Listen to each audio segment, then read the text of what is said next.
jacaylka i haya mid lamida dunida qofku u haya ma jiro sababtoo ah wiilka aniga aan jeclaa mid lamida dunida lagama helayo aniga markii aan ku arkay jacayl wuxuu yahay markaas ayaan dareemay dunidani cid aan ugu baahanahay aan adiga ahayn aniga ma lahan hadda aniga dareenka anigas aad ayuu u macaan yahay aniga agtaada markaan imaado weliba aan indhahaaga eego xubin walba jirkayga ka tirsan way isbedeshaa sababtoo ah jacaylka iyo dareenka aniga aan ku hayo mid aniga aan cabiri karo ma ahan runteeda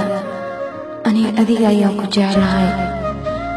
labada qofood xiriirka ka dhaxeeyo haddii ay qalbiyadooda isku dhaweyn qalbigoodan oo hal naqan karinne kaas jacayl laguma tilmaamo aniga runteeda adiga waan ku jeclahay jacaylka aniga adiga aan kuu qabo xitaa aniga nafteeda ma xakameyn karin runteeda ay aamin